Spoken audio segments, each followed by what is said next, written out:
Kita tundukkan kepala lebih dahulu. Mari kita berdoa.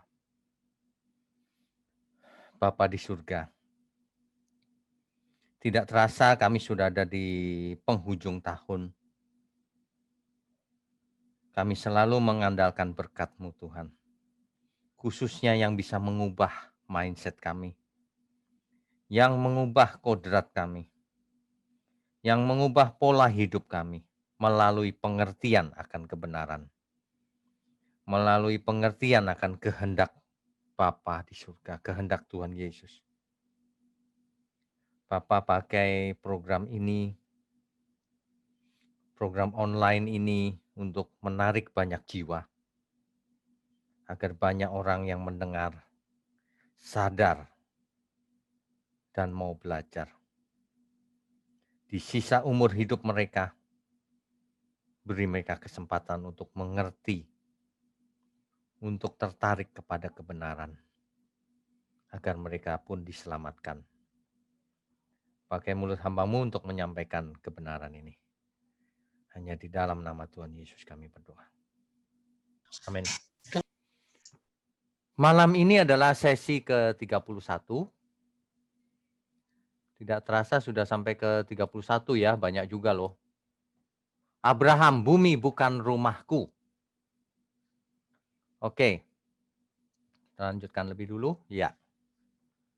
Bapak Ibu sekalian, Bapak Ibu harus sudah mulai familiar dengan peta ini. Di sini ada Laut Mati, ya. Ini Dead Sea, ada Laut Mati, di mana kalau kita nyebur ke situ ngambang, tidak bisa tenggelam karena kadar garamnya sangat tinggi, tertinggi di dunia. Dan letak Laut Mati adalah terendah di dunia. Ada sungai-sungai yang berasal dari Gunung Hermon, mengalirnya ujungnya di sini juga. Ya. Jadi kalau Bapak Ibu ke Israel, salah satu tujuannya adalah ke Laut Mati. Peta ini menunjukkan ada kota Hebron, ada Beersheba. Ya. Kita baca dahulu kisah daripada kematian Sarah. Kejadian 23. Kalau kita belajar Alkitab harus sabar, harus bacanya lengkap, tidak boleh asal-asalan. Kejadian pasal 23. Oke, saya bacakan ya. Sarah hidup 127 tahun lamanya. Itulah umur Sarah. Itulah umur Sarah. Ya. Kemudian matilah Sarah di Kiryat Arba, yaitu Hebron. Nah, kota Hebron ini, saudara, kalau kita lihat di peta ada. Di tanah Kanaan. Berarti Hebron ini ada di tanah Kanaan. Tanah yang dijanjikan untuk keturunan Abraham. Lalu Abraham datang meratapi dan menangisinya. Abraham, ya, menangisinya. Bapak Ibu sekalian, ketika Sarah mati, Abraham menangis tersedu-sedu, sedih.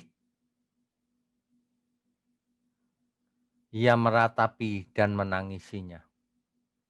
Tentu saja kalau ada siapapun yang mati, saudara kita atau siapapun, kita akan sedih. Tapi Abraham tidak berlarut-larut.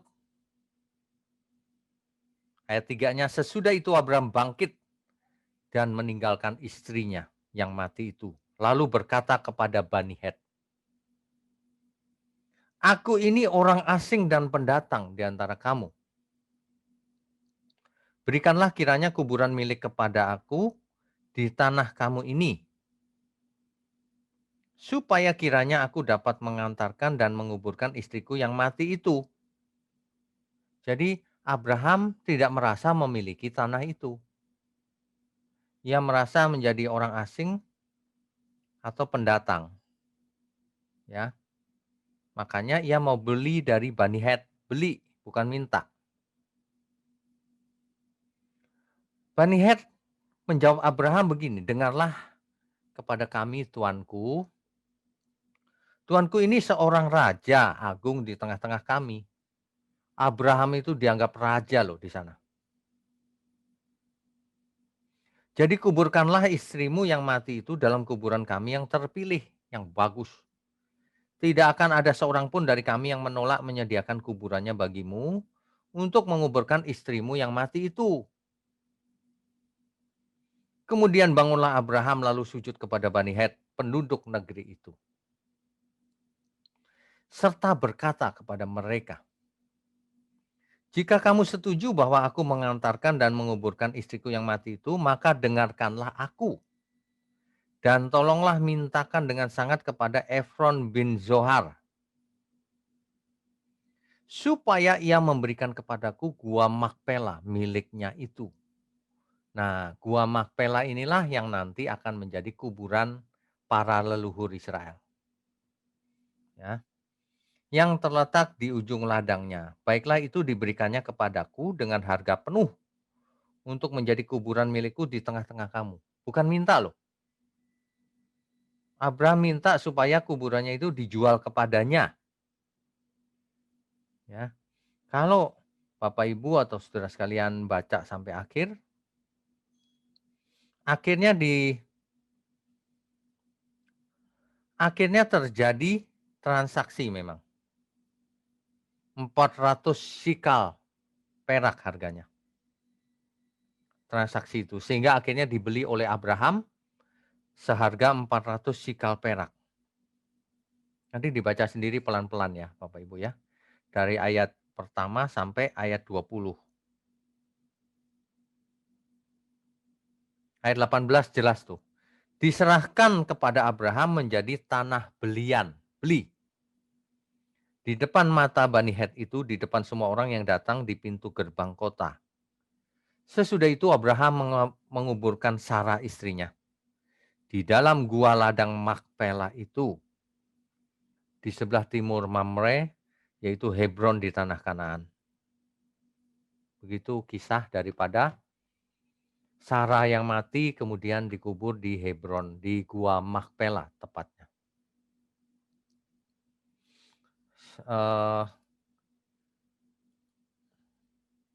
Letak daripada gua Makpela itu adalah ini. Jadi di sini, di Hebron, ya. Kelak Makpela ini akan menjadi kuburan bagi Abraham, Sarah, Ishak dan Ribka, Yakub dan Lea. Suatu hari akan menjadi kuburan nenek moyang Israel. Begitu ya, Bapak Ibu sekalian ya. Oke, kita lanjutkan dulu ya.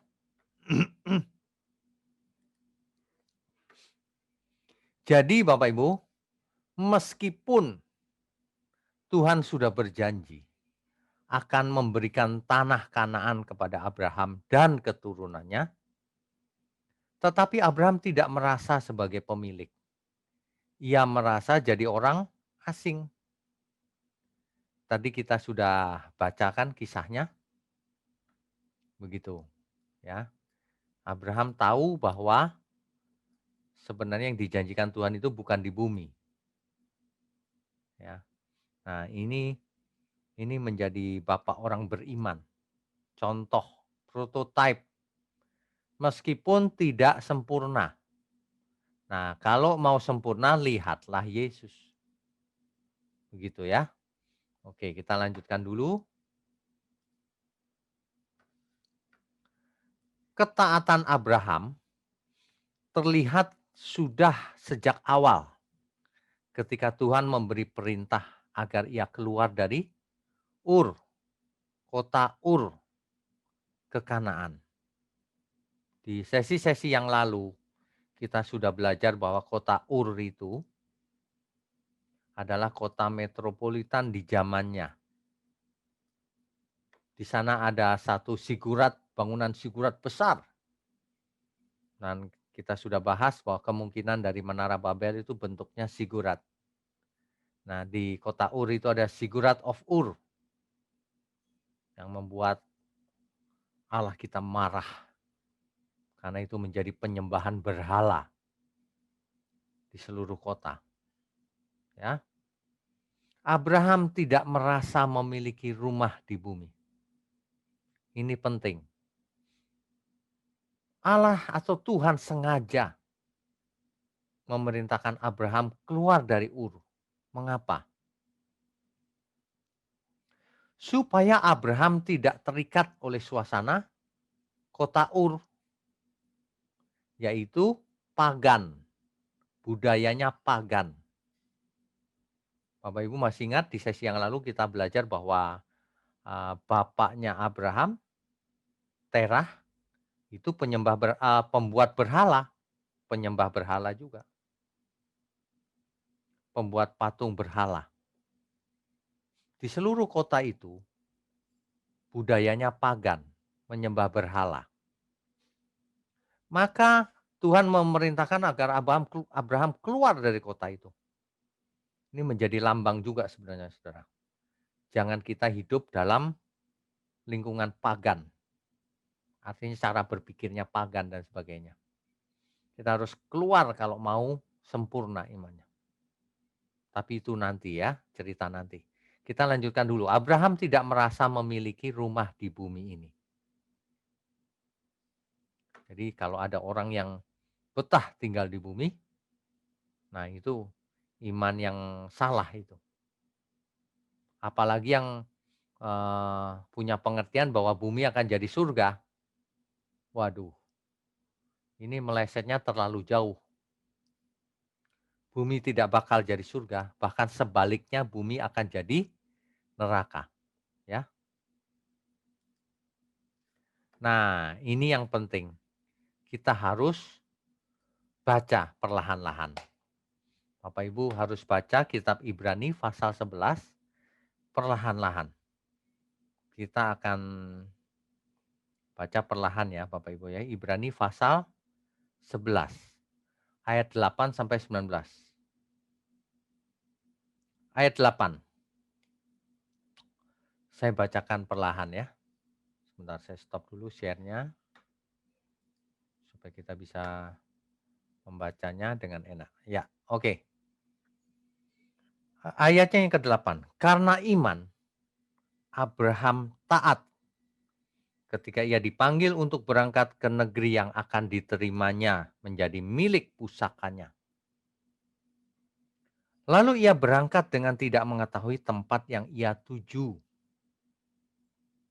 Abraham itu disuruh pergi ke negeri yang ia sendiri tidak tahu. Tapi Abraham taat. Mengapa? Karena yang memberi perintah adalah Tuhan sendiri. Itulah iman. Banyak orang bertanya-tanya bagaimana Abraham bisa tahu bahwa itu perkataan Tuhan. Memang Alkitab tidak menjelaskan bagaimana Abraham bisa mengidentifikasi bahwa yang ia dengar itu perkataan Tuhan. Tapi itu sudah berlalu ribuan tahun yang lalu. Hari ini coba dipikir, apakah kita tahu bahwa firman yang kita pelajari dari Alkitab itu adalah firman Tuhan? Kan tahu kita. Nah, kalau kita tahu bahwa itu firman Tuhan, dilakukan atau tidak? Banyak orang tidak melakukan, bukan? Abraham begitu taat. Kalau yang bicara Tuhan sendiri, ia pasti lakukan apapun. Nah, sekarang orang Kristen percaya Alkitab firman Tuhan, tapi tidak mau melakukan. Jangan berharap selamat. Itu artinya bukan beriman. Banyak orang imannya fantasi, merasa beriman, tapi tidak mau melakukan firman Tuhan. punya pengertian sendiri. Oke, jadi Abraham berangkat dengan tidak tahu tujuannya loh, Bapak Ibu. Ia enak tinggal di kota Ur, kota besar, tapi disuruh pergi mengembara, tapi ia lakukan. Ayat 9. Karena iman ia diam di tanah yang dijanjikan itu, seolah-olah di suatu tanah asing, dan di situ ia tinggal di kemah dengan Ishak dan Yakub. Bapak Ibu kalau ke Gunung Sinai, Bapak Ibu akan lihat suku Beduin asli, suku Arab asli, itu tidak pernah menetap di suatu rumah. Mereka tinggalnya di kemah-kemah. Itulah budaya saat itu sampai bahkan sampai hari ini. Suku Bedouin tinggalnya di rumah-rumah. Ada satu yang cerita sama saya, bahwa ada salah satu suku Bedouin yang sangat kaya. Resortnya besar, rumahnya mewah-mewah. Tapi tetap saja ia tidak mau tinggal di rumah itu. Ia kemah di gurun pasir. Nggak biasa ia tinggal di rumah mewah. Sudah kaya padahal. Tinggalnya di kemah. Nah, Abraham rupanya budayanya sama. Ia tinggal di kemah. Kalau ia merasa itu rumahnya, mungkin ia bisa membangun rumah. Tapi ia tidak membangun rumah, ia membangun kemah. Mengapa? Karena dengan membangun kemah itu mudah berpindah-pindah. Nomaden, tidak menetap. Jadi jiwa Abraham adalah jiwa musafir. Dan itulah yang akan dibentuk oleh Tuhan. Supaya orang pilihan itu berjiwa musafir. Tidak menetap di bumi ini. Tapi hanya numpang lewat. Ya. Ayat 10. Mengapa ia diam di tanah yang dijanjikan seolah-olah di suatu tanah asing? Ayat 10 tuh. Sebab ia menanti-nantikan kota yang mempunyai dasar, yang direncanakan dan dibangun oleh Allah. Dalam benaknya Abraham, Abraham membayangkan ada suatu kota yang dibangun oleh Allah sendiri, yang didesain, yang dirancang oleh Allah sendiri. Itu dalam benaknya Abraham yang menantikan kota itu. Ayat 11. Karena iman, ia juga dan Sarah beroleh kekuatan untuk menurunkan anak cucu. Kita tahu bahwa Sarah sudah mati haid, mati pucuk, layu.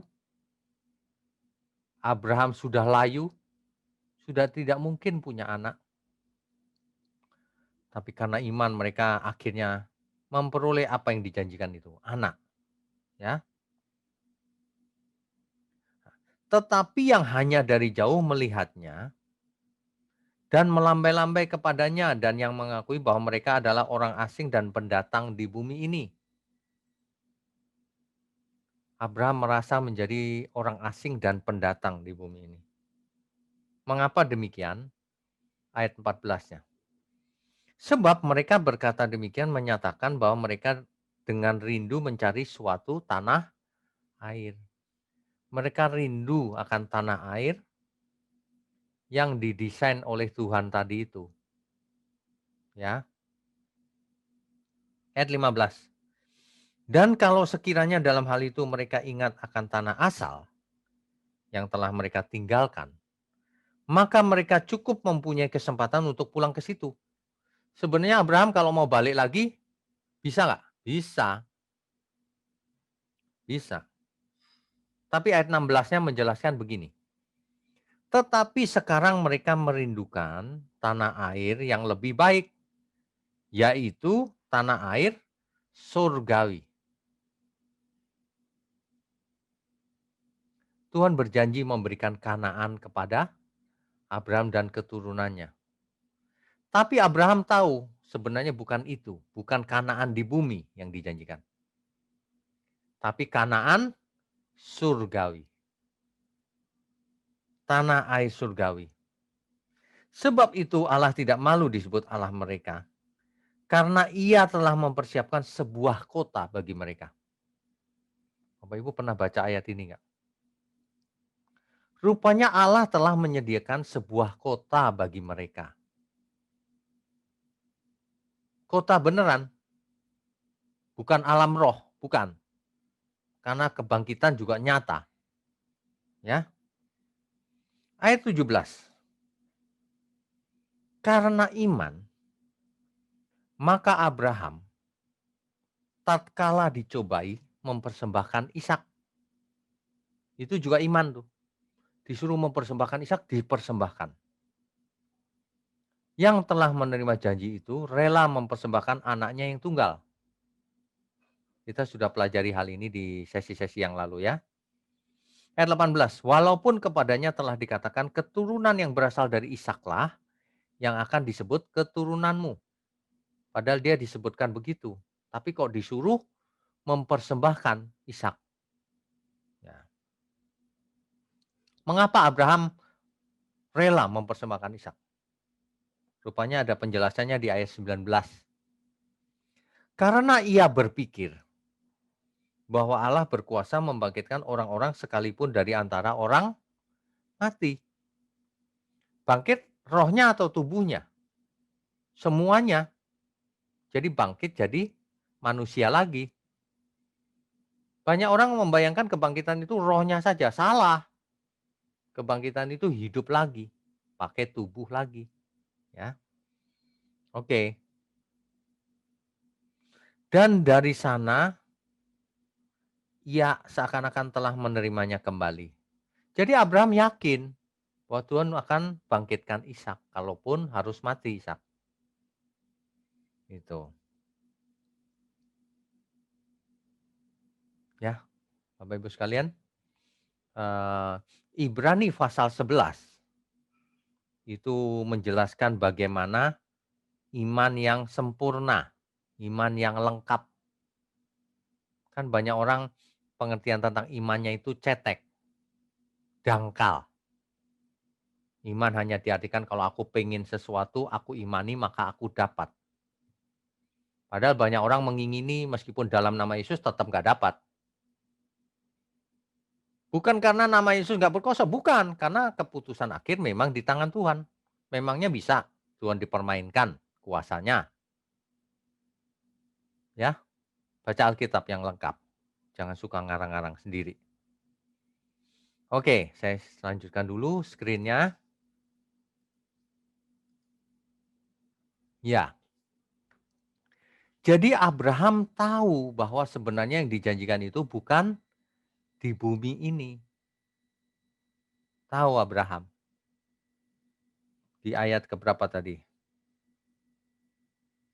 Eh, melambai-lambai, ya. Di ayat ke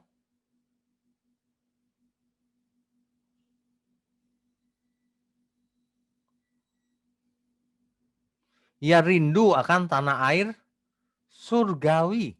Coba bayangkan. Ayat ke-13, dalam iman mereka semua ini telah mati sebagai orang-orang yang tidak memperoleh apa yang dijanjikan itu. Nah, banyak orang pengertiannya begitu tuh. Kalau beriman pasti mendapatkan.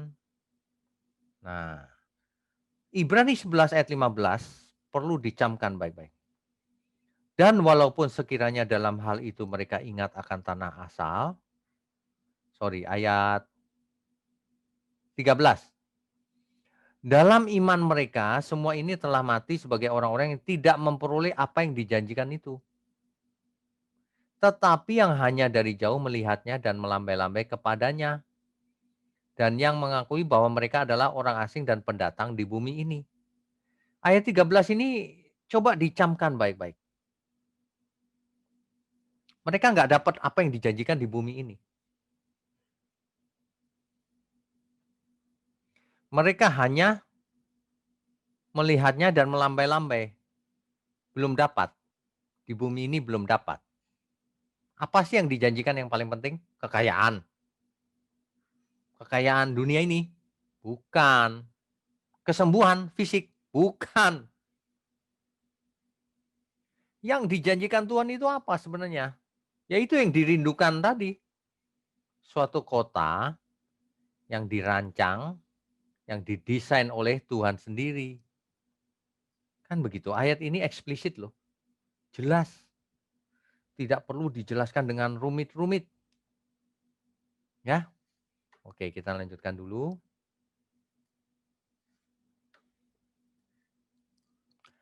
Ini yang ayat 8 tadi. Ya. Ia berangkat meskipun tidak tahu tempat tujuannya. Itu menunjukkan bahwa bukan cuma taat, artinya ia percaya penuh kepada yang memberi perintah. Aku percaya dia. Gitu, ya. Ini kalau kita perhatikan baik-baik itu eh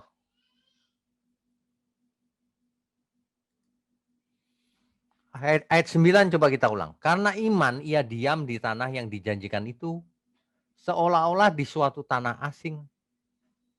Dan di situ ia tinggal di kemah dengan Ishak dan Yakub yang turut menjadi ahli waris yang satu itu. Ya. Ayat 10 diingat baik-baik.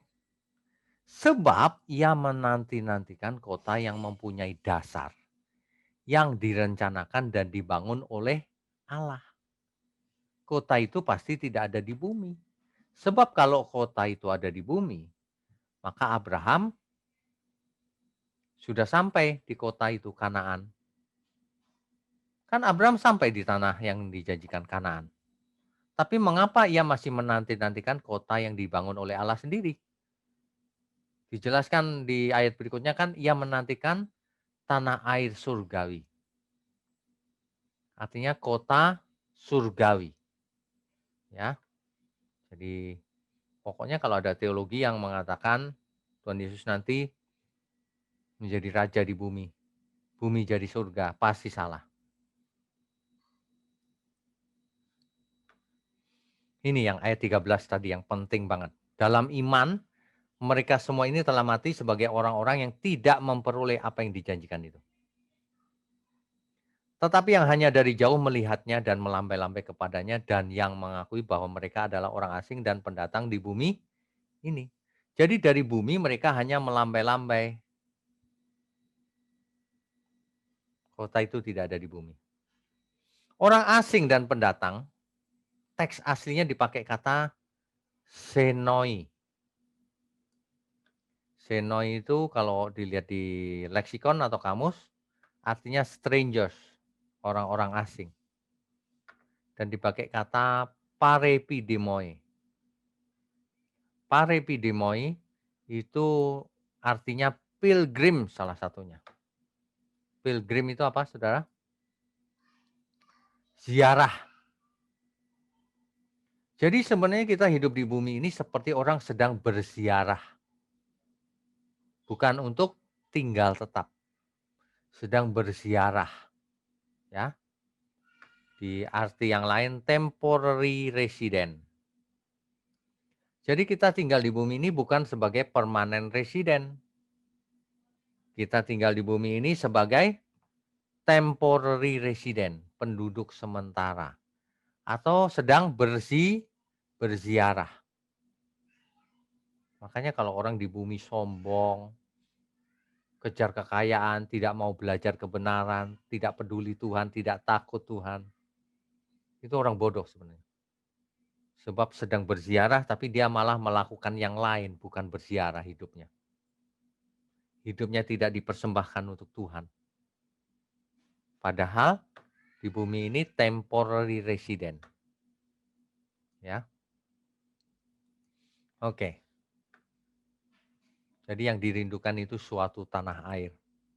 Ini bukan figuratif loh, Saudara. Ini harafiah, literal. Bahwa Orang-orang beriman merindukan suatu tanah air, bukan di bumi ini. Ingat baik-baik itu. Tanah air yang lebih baik dibandingkan apa? Ayat 16 tuh. Tetapi sekarang mereka merindukan tanah air yang lebih baik. Lebih baik dari mana? Dari yang ada di bumi, yaitu satu tanah air surgawi, bukan duniawi. Gitu ya. Perhatikan itu. Sebab itu Allah tidak malu disebut Allah mereka. Karena ia telah mempersiapkan sebuah kota bagi mereka. Rupanya Allah sudah mempersiapkan sebuah kota bagi orang-orang beriman. Nah, gitu loh. Kalau membaca ingat satu perikop konteksnya ditangkap yang lengkap. Ya, jangan sepotong-sepotong. Oke, kita lanjutkan. Ya. Yesus memakai ilustrasi Abraham yang sedang ada di Firdaus, yang menjawab orang kaya di alam maut. Bapak Ibu bisa bayangkan nanti, dibaca nanti Lukas 16 ayat 19 sampai 31. Dikisahkan ada orang kaya dan Lazarus. Lalu keduanya mati, orang kaya masuk ke alam maut. Lazarus di pangkuan Abraham, di Firdaus. Nah, lalu orang kaya ini masih sadar. Jangan pernah berpikir bahwa kalau orang sudah mati lalu tidak sadar rohnya, jiwanya. Masih sadar. Buktinya orang kaya ini, Tuhan mengisahkan bahwa orang kaya ini ingat saudaranya.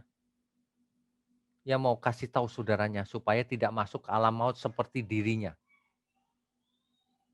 Tapi kata Abraham kepadanya, ayat 31.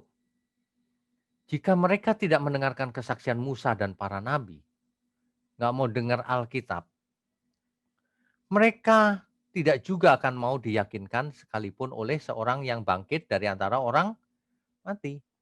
Orang kaya ini mau minta waktu sebentar mau kasih tahu saudaranya. Percuma, kata Abraham. Kalau orang tidak percaya tidak mau dengar kesaksian Musa dan para nabi. Kalau zaman sekarang, kalau orang tidak mau belajar Alkitab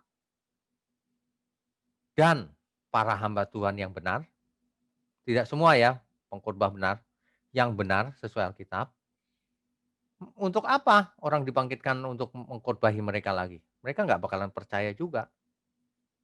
Begitu, ya, jelas ya. Jadi jangan pernah Bapak Ibu berpikir, nah nanti mati kan nggak berasa. Tubuhnya nggak berasa, tapi jiwa dan rohnya tetap berasa. Wah, hati-hati. Apalagi nanti ketika Tuhan Yesus datang, dibangkitkan lagi, dikasih tubuh lagi. Tapi orang fasik ditinggal di bumi yang menjadi lautan api. Itulah neraka. Jadi hari ini neraka belum ada. Kalau ada orang yang, wah saya pernah ke neraka. Bukan, neraka belum ada. Itu mungkin yang dimaksud penglihatan. Tapi kalau dia yakin ke neraka, pasti itu bukan neraka. Itu fantasinya sendiri. Kalau diberi penglihatan oleh Tuhan bisa, mungkin, ya. Jadi kalau ada orang yang tidak percaya bahwa Yesus mengajarkan demikian, ah itu cuma perumpamaan Pak. Nah, penyakit orang itu begitu kalau baca Alkitab, tidak mengerti. Tuhan memberikan perumpamaan pun, perumpamaan itu pasti benar juga. Bukan perumpamaannya begitu, benerannya nanti tidak begitu. Bukan. Perumpamaan itu nanti yang terjadi ya demikian di alam maut. Ya, udah jangan bandel deh. Kita mesti bertobat semua kita. Yohanes 8 ayat 56. Yesus berkata begini, Abraham bapakmu bersukacita bahwa ia akan melihat hariku. Dan ia telah melihatnya dan ia bersukacita. Yang ditunggu-tunggu Abraham itu Kristus. Supaya ia bisa dibawa ke Firdaus. dan kelak mengalami kebangkitan dan menerima kota yang dirindukannya itu. Kota surgawi, tanah air surgawi. Sebab Allah telah menyediakan kota itu bagi mereka, bagi orang-orang beriman. Ya, oke. Nah, ini dia. Jadi tanah air surgawi yang dimaksud pasti bukan di bumi ini. Coba dibaca 2 Petrus 3 ayat 13. 2 Petrus 3 ayat 13. Tetapi sesuai dengan janjinya, janji Tuhan ini. Kita menantikan langit yang baru dan bumi yang baru di mana terdapat kebenaran. Rupanya yang dinantikan orang beriman yang benar itu yaitu Kanaan surgawi, kota surgawi, tanah air surgawi yang perancangnya adalah Tuhan sendiri. Itulah langit yang baru dan bumi yang baru. Itulah janji Tuhan. Ya, begitu. Jangan suka klaim janjinya yang enggak. Yang enggak penting-penting diklaim. Langit baru, bumi baru tidak merindukan malah. Nah, ingat Tuhan berkata demikian nih di Yohanes 14 ayat 2. Di rumah Bapakku banyak tempat tinggal. Rumah Bapa Tuhan di mana? Di surga tentunya, bukan di bumi. Pokoknya semua teologi yang mengatakan bumi akan dipulihkan itu salah. Di rumah Bapakku banyak tempat tinggal, jika tidak demikian tentu aku mengatakannya kepadamu. Sebab aku pergi ke situ, ke rumah Bapakku itu, untuk menyediakan tempat bagimu. Untuk menyediakan tempat, untuk menciptakan kota tadi itu. Bagi orang-orang beriman. Ayat 3-nya, dan apabila aku telah pergi ke situ dan telah menyediakan tempat bagimu, aku akan datang kembali dan membawa kamu ke tempatku supaya di tempat di mana aku berada, kamu pun berada. Jelas ya? Jadi orang beriman itu hari ini tinggal menunggu kedatangan Tuhan Yesus. Sambil menyelamatkan banyak jiwa. Sambil bekerja keras, belajar keras, hidup kudus semaksimal mungkin. Begitu harusnya. Tuhan mengatakan hal ini udah ribuan tahun yang lalu loh. Hari ini kota itu jangan-jangan sudah jadi. Tuhan segera datang. Gambar ini ada satu bola api menuju bumi, saudara. Ini gambar hanya ilustrasi bahwa bumi akan dibakar. Ketika Tuhan Yesus datang kembali, orang-orang kudusnya akan dibawa ke langit baru, bumi baru. Dan bumi akan menjadi lautan api. Banyak orang tidak pernah belajar tentang langit baru, bumi baru. Padahal Alkitab mengajarkan hal itu. Bahkan yang paling utama janji Tuhan itu adalah langit baru, bumi baru.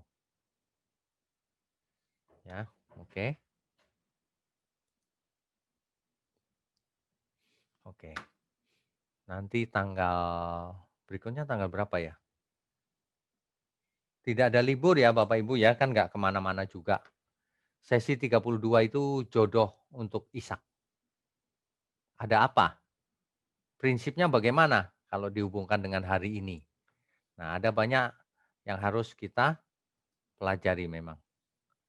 Hari ini kita belajar tentang uh, bumi ini bukan rumahku. Sebenarnya seluruh Alkitab kalau kita pelajari, kita rangkai gambarnya secara utuh, maka kita akan tahu bahwa tujuan kita itu bukan sukses di bumi. Sebab bagaimanapun kita pasti mati. Bahwa tujuan yang benar itu tanah air surgawi. Itulah sebabnya kebangkitan itu nanti akan diberi tubuh surgawi, tubuh kebangkitan, tubuh kemuliaan bagi orang benar. Bagi orang tidak benar tentu diberi tubuh kebangkitan biasa untuk dibakar di neraka. ya. Banyak orang hidup di bumi ini merasa betah, ya. Makanya banyak ajaran itu justru, eee, menyebabkan orang betah di bumi. Kalau ikut Tuhan nanti hidupmu jadi gampang, fokusnya kesembuhan fisik terus, padahal itu nggak terlalu penting dibandingkan langit baru, bumi baru. Janji Tuhan itu cuma itu, jangan diklaim janji yang lain. Jangan jangan berani-berani klaim Tuhan. Tuhan yang klaim kita, ya. Janji Tuhan itu cuma satu itu, sesungguhnya kita menantikan langit yang baru dan bumi yang baru. Abraham dan orang-orang beriman hanya melambai-lambai dari bumi. Ia belum sampai, karena Sang Mesias belum sampai. Belum kembali yang kedua kalinya. Nanti kalau sudah kembali kedua kalinya, kita akan dibawa ke kota yang direncanakan dan didesain, dibangun oleh Allah sendiri. Begitu ya Bapak Ibu sekalian ya. Makanya kalau kita hidup zaman sekarang, ingat kita hanya pendatang dan orang asing di bumi ini. Jangan punya keinginan aneh-aneh. Jangan punya sifat aneh-aneh. Jangan jahat jadi orang. Licik. Hati-hati dengan mulut kita. Hati-hati dengan apa yang kita perbuat. Sebab semuanya harus dipertanggungjawabkan. Jangan punya pikiran jahat. Apalagi terhadap pekerjaan Tuhan. Jangan jahat. Jangan berani sama Tuhan. Nanti kau dikutuk sama Tuhan. Orang yang tidak mengasihi Tuhan, terkutuk dia, kata Alkitab. Makanya kita takut, kita harus mengasihi Tuhan. Kita mengasihi Tuhan bukan karena takut dihukum, karena memang kita harus mengasihi Dia. Karena Dia mengasihi kita juga. Praktek ya Bapak Ibu ya. Udah sekarang lupakan keinginan aneh-aneh, hobi yang aneh-aneh, hobi yang tidak membawa kepada langit baru, bumi baru. Lupakan semua pengertian yang salah, kerajaan di bumi, nggak ada. Kerajaannya di langit baru, bumi baru. Ya, pengertian yang benar, firman yang benar, itu berdampak dalam hidup kita. Saya percaya firman ini menembus pikiran, perasaan, jiwa kita, roh kita. Akan ada banyak pertobatan baru, akan ada banyak pencerahan kalau kita mengerti firman dengan benar. Amin ya. Amin.